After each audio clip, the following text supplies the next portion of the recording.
And good morning, everybody. I'm Ken. Welcome to Casual Coffee with Ken. It's my weekday talk show where I share news stories that are positive and uplifting and sometimes even educational.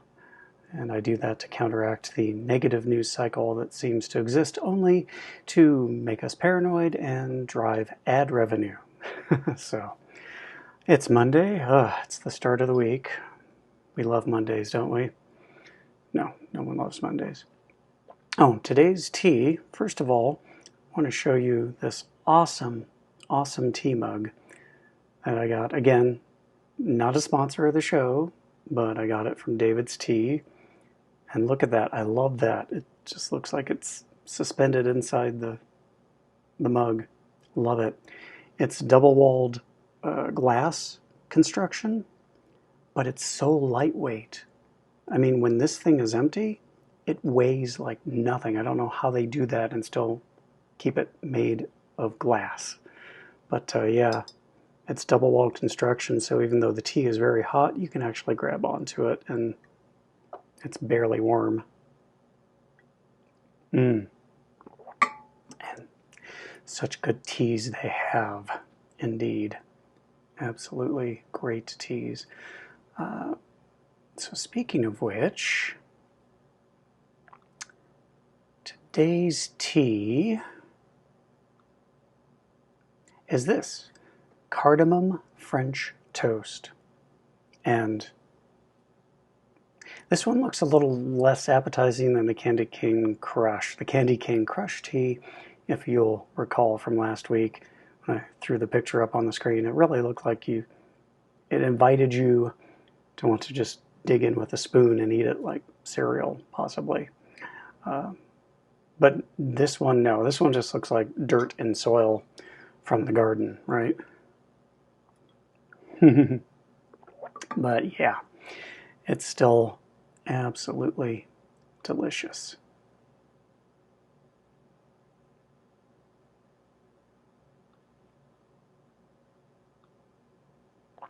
Good morning, my mug has Bambi on it. That's a good mug too.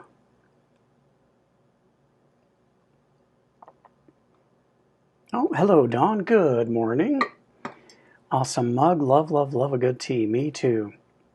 And it's kind of funny, right? Because when I was younger, tea was there. It was okay, but coffee was everything to me. And I still absolutely love coffee, do not get me wrong, but I seem to be a little more sensitive to caffeine than I used to be, and there is such an amazing variety of low caffeine to zero caffeine teas that I've really grown fond of the different kinds of loose leaf teas that are on the market that you can buy. So, and Don, if you don't mind me asking, please drop in the comments there where in the world you are watching from, because I'm always interested to know who my audience is comprised of from the various corners of the world. I think last week we had a viewer from Canada, and we also had a viewer chime in from Ireland. So that's absolutely fun. I love it. It's my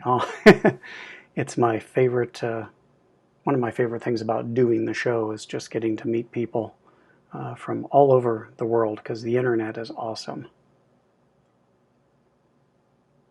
Seriously, technology is wonderful. I love living in the future. This was a pretty good weekend. We didn't do a lot. We finally got to go out to dinner. Karina and I have been trying to just go out for a nice dinner out since Christmas. Had it scheduled for Christmas evening. Had to cancel the reservation because Karina's Crohn's was particularly bad that day. So then we rescheduled. We were going to try to do it for my birthday / Valentine's Day. Again, Crohn's is awful, and so we went ahead and rescheduled again, and then we finally got to go out to dinner on Saturday, and it was amazing. It was great. So that was fun. Rest of the time, kind of a relaxing day, just cleaning up around the apartment, and I played a lot of Civ 6. Civilization 6 on the PS4. And that game is addictive. Oh my God. That game is so addictive. And Don, you were in Northern California. All right. Excellent. I like Northern California. I like most of California. And good morning. Oh, I don't want to mangle your name. Wozicek? Fermaniac? Did I even come close? It looks like Wozicek. And if I was to guess, and hopefully I don't get this wrong, it sounds like maybe a Polish name. If I'm completely off base, I'm sorry, but I love the name. And I hate mangling people's names because no one likes that, right? Gosh, that's good. Okay, so I hope you guys all had good weekends. I hope you did things that were fun and relaxing and allowed you to completely recuperate from last week, however that might have been for you. And now it's Monday. We're going to try to start in with some inspiring stories to make you feel better about humanity and just our fellow man. We need some reassurance sometimes that the world is full of considerate, kind people who actually, if given the chance, will help one another. So here we go. Let's go ahead and dive into the first story today. And I'm calling this one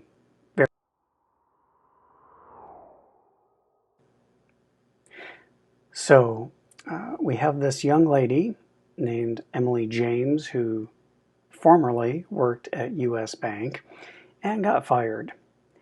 She got fired because she did something particularly nice for someone who needed help.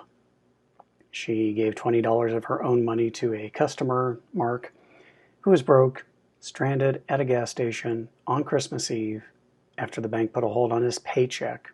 Not just any check, not a second-party check or third-party check that by rights they might have had a reason to put on hold before they cleared the funds. But no, this was his paycheck.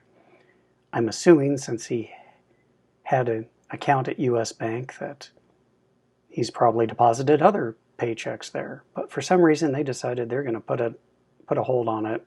So she gave him $20 in cash. Her supervisor said, yes, of course, go for it, and they were both fired. So this does not sound like a positive story initially, but the good thing is that Community First Credit Union heard about this whole ordeal, reached out to Oregon Live, who had reported the story originally, and got in contact with her, and they said, we read about Emily getting fired for an act of kindness and humanity. At the same time, we had an employee do a similar act of kindness, and we gave her an award for it. Helpfulness is in our DNA, and we are convinced Emily has that same DNA. So they flew her to California for an interview and gave her a job as a training supervisor, and she's starting this month in August. So happy ending there. One bank saw, I don't know what they saw. One bank saw a reason to fire somebody for being a human being and showing kindness and compassion to another human being. And a different bank, a credit union, saw someone doing what we would hope most people would do in that situation, and that is to extend help to someone who needed it. And so there you go. It makes me sad because my wife and I are customers of U.S. Bank, have been for decades now, and I love everything about the banking experience.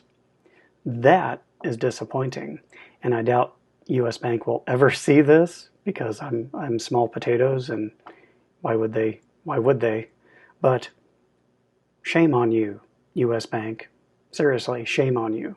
That was unbelievably callous and cold and dehumanizing of you on so many levels. But major kudos to Community First Credit Union in Sonoma County, California.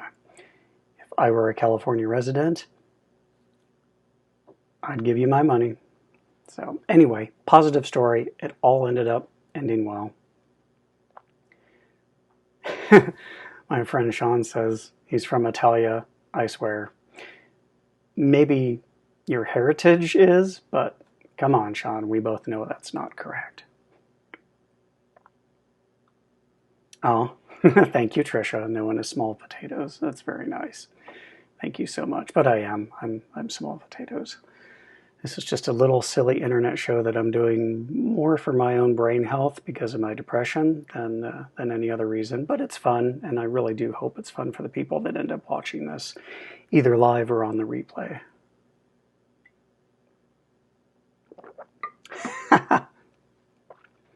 I am kind potatoes, apparently. Thank you. I appreciate you. Okay, so moving from cold corporate culture to an entity that a lot of people, because again of predominantly negative news stories, an entity that a lot of people have mixed feelings about, and that's the police. Don't get me wrong, the negative stories that do come out about police are usually very negative, and we are better for knowing about those kinds of behaviors that are exemplified in those stories. However, I feel that there should be stories that are done that provide a balance, because not everyone who is a police officer or a detective is a bad person. Many people go into the fields of the field of law enforcement and criminal justice with a genuine desire to help other people and to be of service to other people. And I think that sometimes that gets lost. So in this next story, and it's really cute, there was an inadvertent 911 call placed by someone, and depending on the kind of day that the 911 operator is having, and the police department who maybe responds to it is having in general, there could be consequences for placing a bogus 911 call. But this particular story is very cute because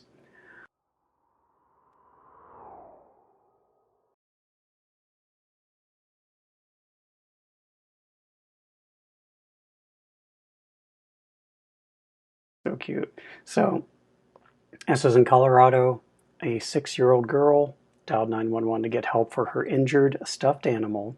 Her name was Natalie, 6 years old, playing on her mother's old cell phone number. Now, I'm sure lots of people do this. I'm sure lots of parents would give what they thought was a deactivated cell phone to their kids just to play with.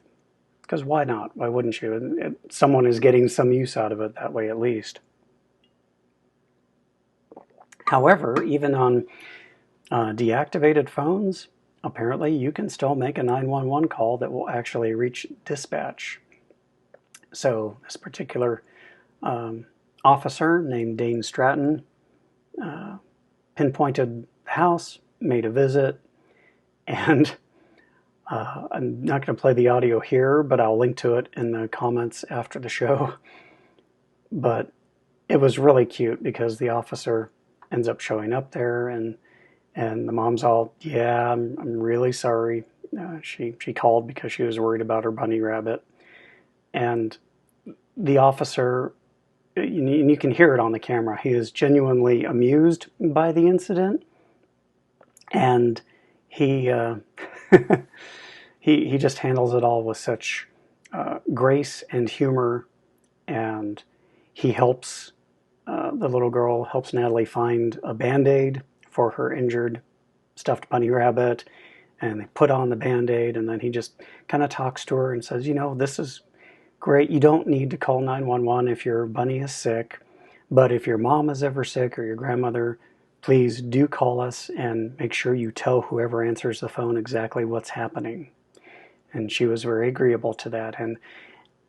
And you know, if you had gotten an officer who was just having a bad day, or maybe just wasn't a nice person, he might have responded a bit more sternly, with a lot less humor, and it could have just gone very badly. So kudos to Officer Dane Stratton of actually realizing that kids do, you know, dumb things occasionally, and to just kind of playing along with the whole thing and really leaving a very positive impression of law enforcement with not only the little girl but with her family, because it's really important that children are able to trust the police and feel comfortable going to them when they need help.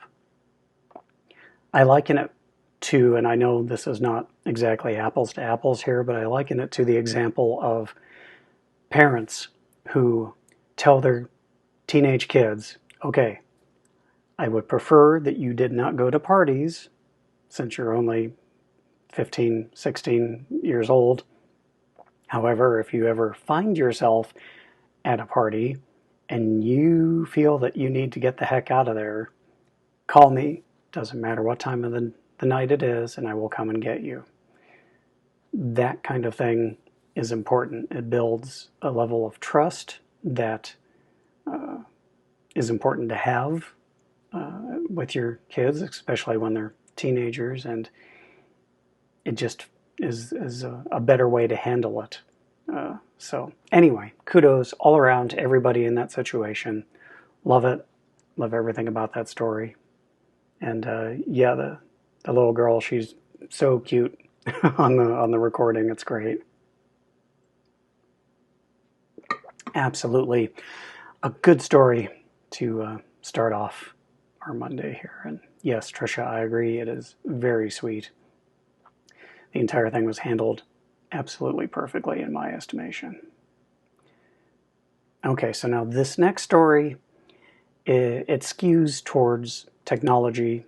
I'm a big fan of technology, as Eddie Izzard once commented in one of his stand-up specials. Some people have technophobia. I have technojoy. I love gadgets. Love everything to do with them. Love pushing buttons to see what happens. And it's a good way to learn how to, you know, use your gadget by accidentally breaking it and then trying to figure out how to fix it. Be that as it may, there's a particular piece of found footage from 1911. So it was actually film that was recovered that shows New York City in 1911. And as you can imagine, that film looked pretty bad. The fact that it still existed was amazing. The fact that they could thread it through a projector and get it to show anything was doubly amazing. But what happened next was even more amazing, because some guy, with help of a computer algorithm,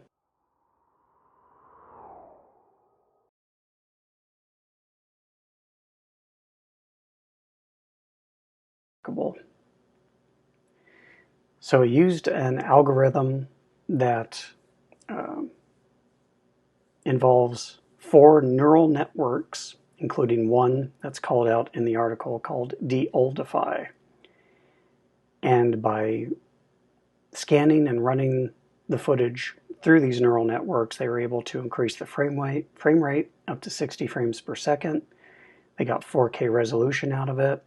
They sharpened up the image, and they were even able to colorize some of it. And so now I'm going to go ahead and just play a little bit of this, and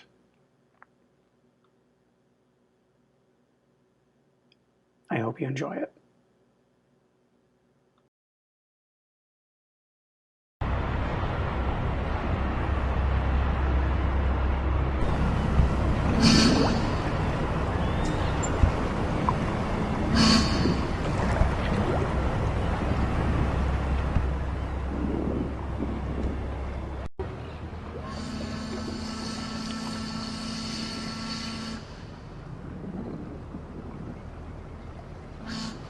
Remember, this was originally filmed on film stock in 1911. And he was able to restore it. This is amazing to me.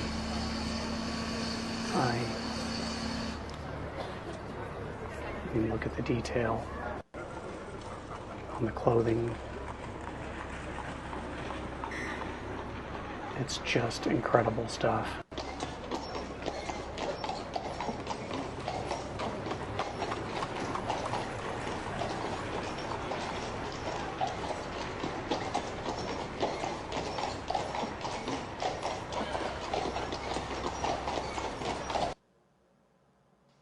So yeah, actual footage from 1911. It's I love living in the future. That's all I can say. I love living in the future. It's wonderful. And Don says, technology is great, minus being EMF sensitive, which I am, tends to flare porphyrias symptoms, no bueno. I am so sorry. Shawn says, I think this might be the same tech Peter Jackson used for They Shall Never Grow Old. That it is amazing stuff. I haven't seen that. I'll have to check that out, though.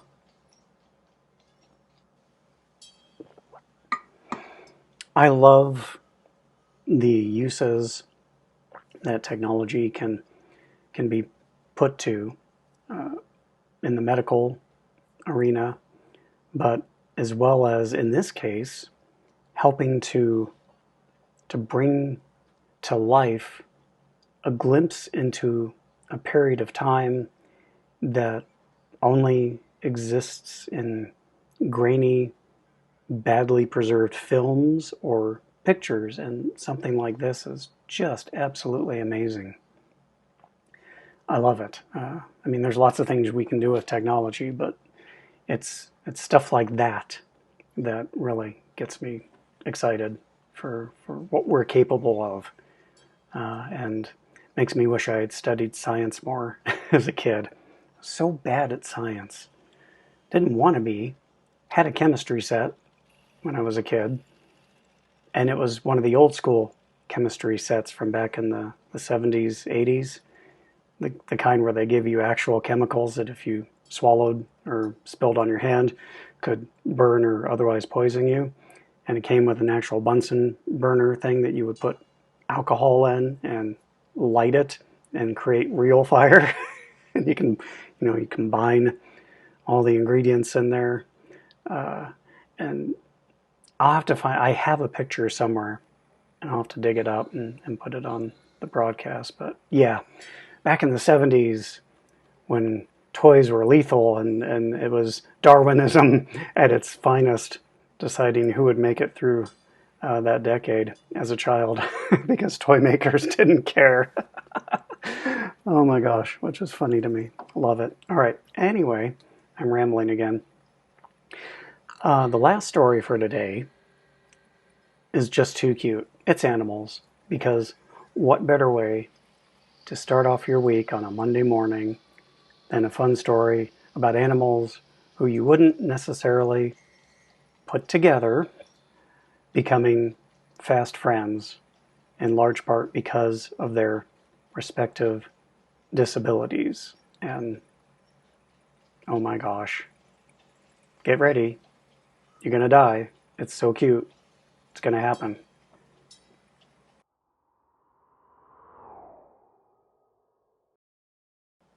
That's what it is. A pigeon that can't fly befriended a puppy that can't walk. So there's a rescue organization called the MIA Foundation that rehabilitates animals with birth defects and physical deformities. And that's where these two come in. Oh my God, look at how cute they are. Look at them. Look how cute they are. Herman is the pigeon. He has a neurological damage, so he can't fly. And Lundy, a Chihuahua puppy, can't use his back legs, and so they just snuggle up together. all the time. Yes, the pigeon is bigger than the dog. Oh my god. So Herman was found in the parking lot. He didn't move for 3 days. And then someone realized he's not moving because he can't fly. Oh my gosh. Yes, pigeon is bigger than the dog, and he is so tiny. And Don had a chemistry set like mine. We made it, Don. We survived our chemistry sets of our youth. Oh my god. So yeah, someone realized the pigeon was in trouble. They sent the pigeon to the Mia Foundation, and Wendy was sent to Mia Foundation as well. I guess the particular condition in the article it's mentioned as swimmer's syndrome, because he can't use his hind legs. Although that's a weird name for it, because you're definitely not a good swimmer if you can't use your legs. So they met while they were being tended, and they just snuggled up, and they are fast friends, and that's wonderful. We have a lot to learn from animals of different species getting along oh so cuddly. Okay, I don't want to cuddle every human being I meet. That would be weird. That would be really weird and strange, and probably a felony. But yes, cuteness overload. I agree 100%. Love it. Love cuteness.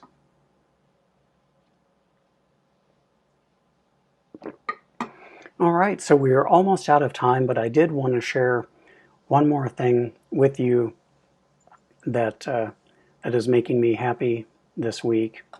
And I've been watching a lot more Netflix than I used to lately, because there have been so many great shows. Like I posted in one of the shows last week here about a few different series that I love. Blown Away on Netflix. Fun competition show about glassblowers.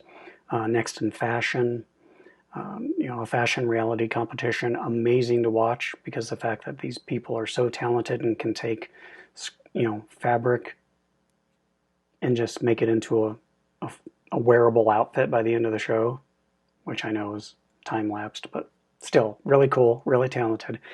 The new one that I absolutely love,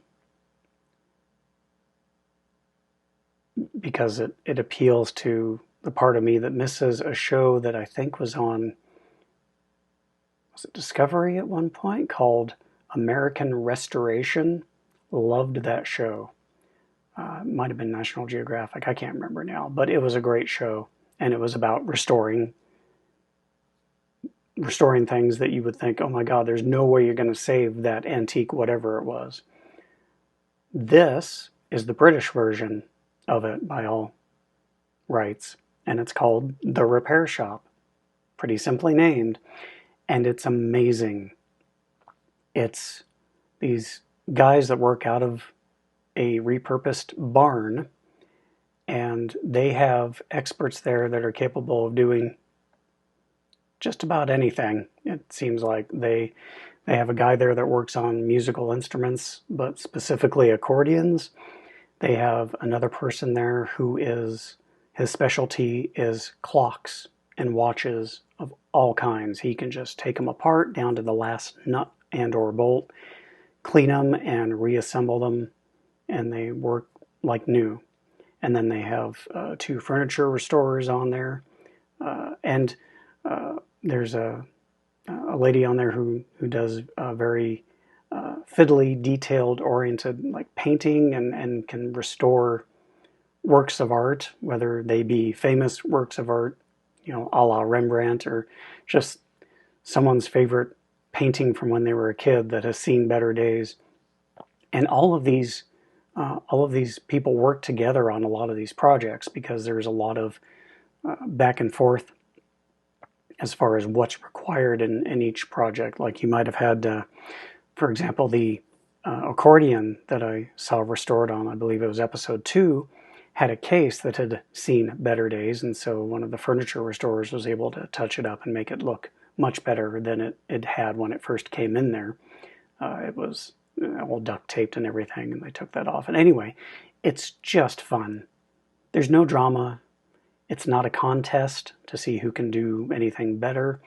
It's just some very highly skilled people using their talents to help people restore antiquities that are personal and sentimental and mean the world to them. And it's always amazing and moving to see their reactions when they drop it off, come back, and then, you know, the object is brought back to life. And it just fills me with a warm feeling in the cockles of my heart.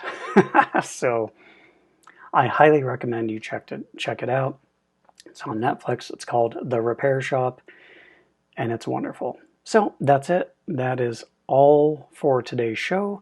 Thank you so much for joining me on this Monday. Remember, if you do like the show and you like what I do here, you want to help grow the show, you can find me over on Patreon. There's some fun rewards for anybody who signs up over there.